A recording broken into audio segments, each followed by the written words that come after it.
إذاعة الجمهورية الإسلامية الموريتانية تقدم ضيف الأسبوع.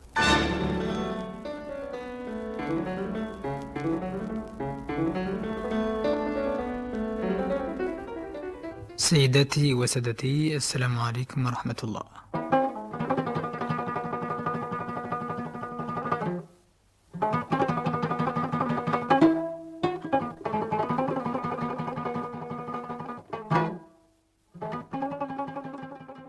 ولدت سنة 1315 هجرية وليس 1904 كما في المراجع الفرنسية. وفي سنة 7 حفظت القرآن على شيخ من قبيلة المدلج، ثم راجعته على خالي عبد الرحمن بن بيدة، وأخذت رسمه عن خالي الآخر حامد بن بيدة في 9، وأخذت تجويد القرآن على أحد عمومتي وهو الشيخ الصالح عبد الرحمن بن أحمد بن محنضباب في 10، وقرأت علم العروض على أحد تلامذة والدي وهو الأستاذ محمد لمين سيسى السنغالي، ثم بدأت دروس النحو على عمي بارك الله فيه علمان بن محمد بن محنضباب.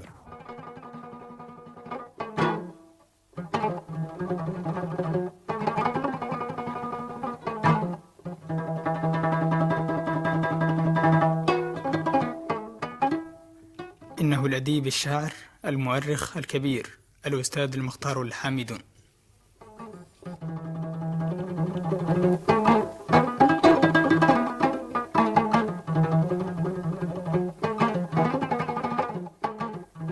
الأستاذ المختار، ما هي المنازع التي دفعتكم إلى الاهتمام بالتاريخ الموريتاني؟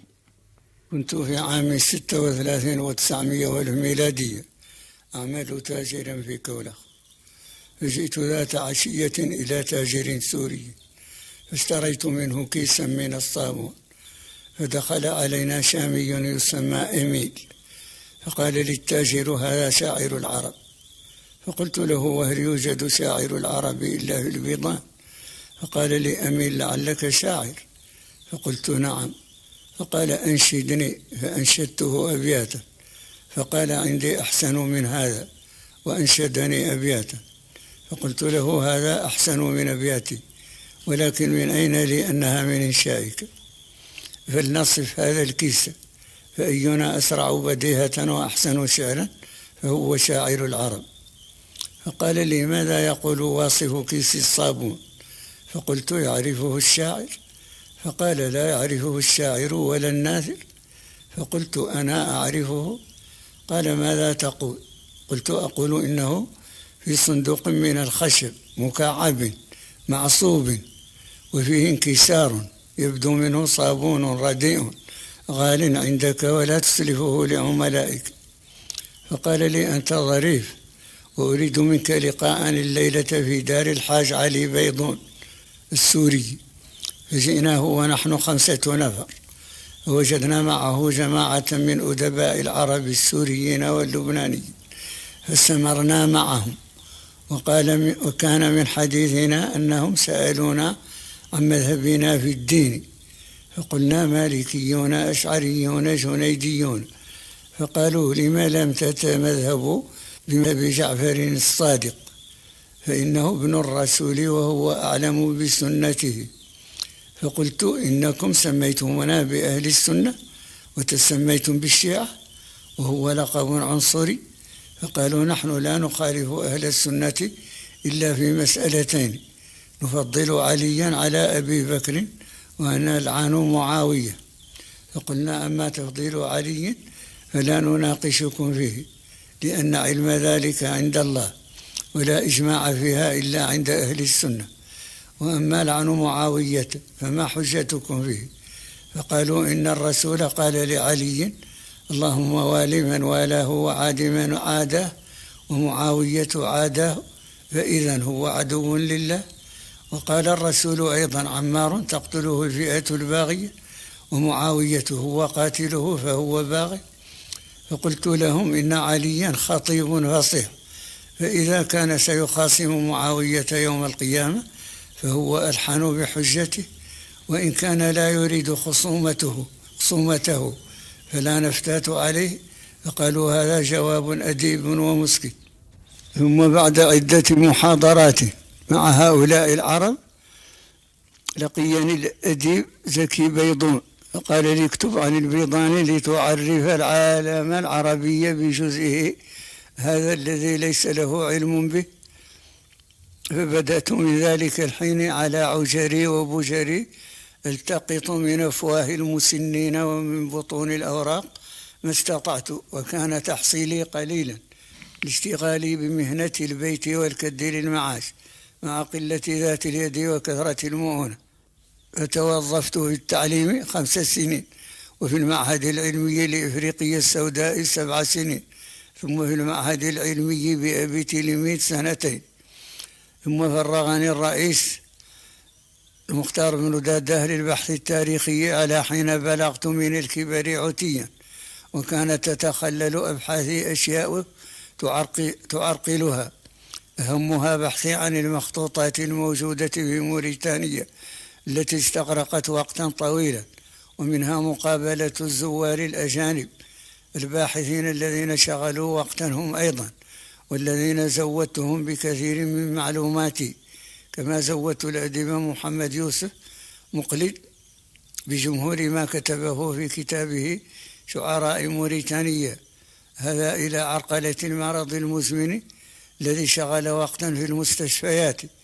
وبفضل فخامة الرئيس استطعت أخيرا مقاومة المرض بتسهيل الاستجمام في كناري وفي الرباط وبالإعانات المادية المشجعة.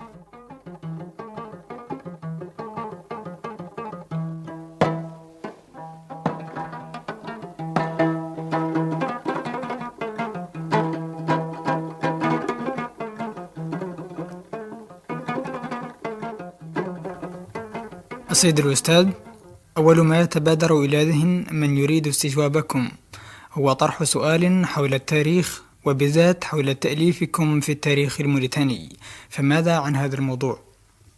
كتبت هذا الكتاب، وغالبا ما كتبت بالأسلوب القديم، إلا في فقرات من هذا الكتاب، راجيا أن يقوم باحث الجيل الحاضر بإعادة صياغة المادة الخام التي قدمتها في هذا الكتاب. وتحريت فيما أخذته عن الحكايات الشفهية التي تختلف رواياتها غالبا ما رأيته أقرب إلى الصحة بعد المقارنة، تاركا للباحثين رأيهم ورواياتهم، ورائدي في كل ذلك صيانة تاريخ هذه البلاد، إن أريد إلا الإصلاح ما استطعت، وما توفيقي إلا بالله، عليه توكلت وإليه أنيب. الأستاذ، الحديث عن هذا الكتاب الذي ذكرتم يجرنا جرا لسؤالكم عن مؤلفاتكم. في الحقيقة ليس عندي شيء مهم ومشجع، ولكن لمساعدتكم أذكر لكم أولا معجما مدرسيا للهجة الصنهاجية التي هي من البربرية. ثانيا مؤلف في علوم البلاغة استشهد فيه بشعر الشناقطة وأدبه. ثالثا أنظام متعددة في المنطق، منها احمرار لنظم الأخضري المسمى بالسلم المرونق في المنطق. ثانيا احمرار لنظم ابن طيب في المنطق أيضا مع تعليق عليهما. ثم جمع قصائد الشعر العربي التي وردت أبيات منها شواهد في تعاليق نحوية مثل طرة محنضبابة على الخلاصة. ثم هذا الكتاب الموسع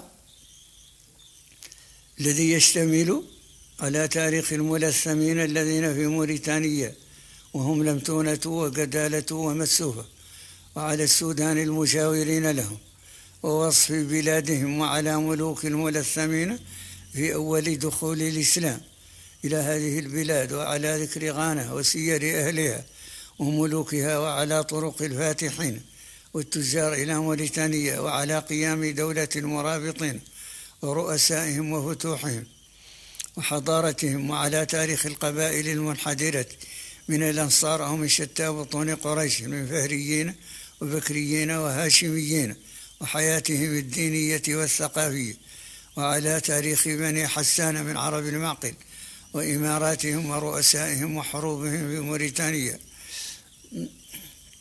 ويقع الجزء الجغرافي من هذا الكتاب في مجلد تذكر فيه الجغرافية العمرانية والاقتصادية والتاريخية والبشرية، وفي هذه الأخيرة تذكر لائحة جميع القبائل والمديريات التي تتبعها هذه القبائل بتفصيل وافٍ.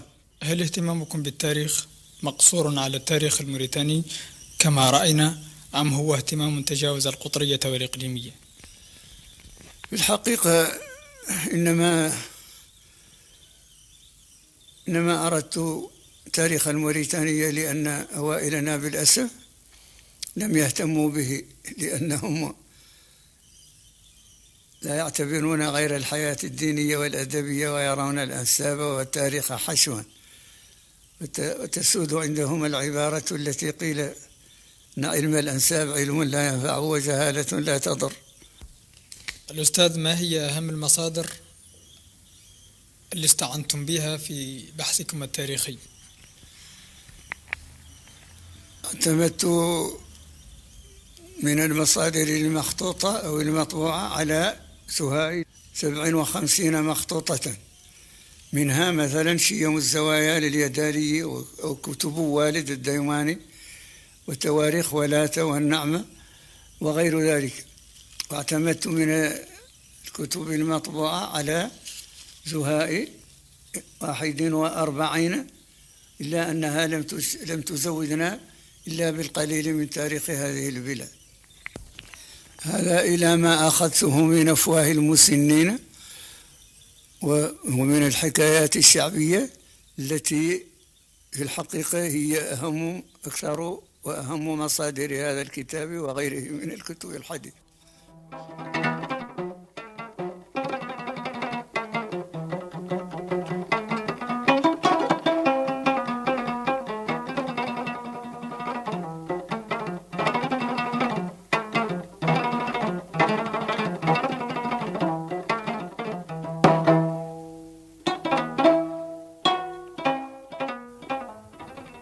عرفنا منذ دقائق أنكم حفظتم القرآن وما يتعلق به من رسم وضبط وتجويد على أيدي والدكم وبعض من أعمامكم وأخوالكم، وعلمنا كذلك أنكم قرأتم أيضا مبادئ من العروض والفقه والتصوف، ثم ماذا؟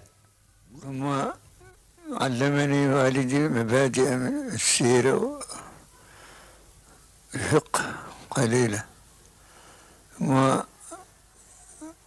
أخذت الإعراب عن عمي بابا بن محمود بن محمد بابا، ثم عن عمي الآخر بارك الله بن محمد بن محمد بابا،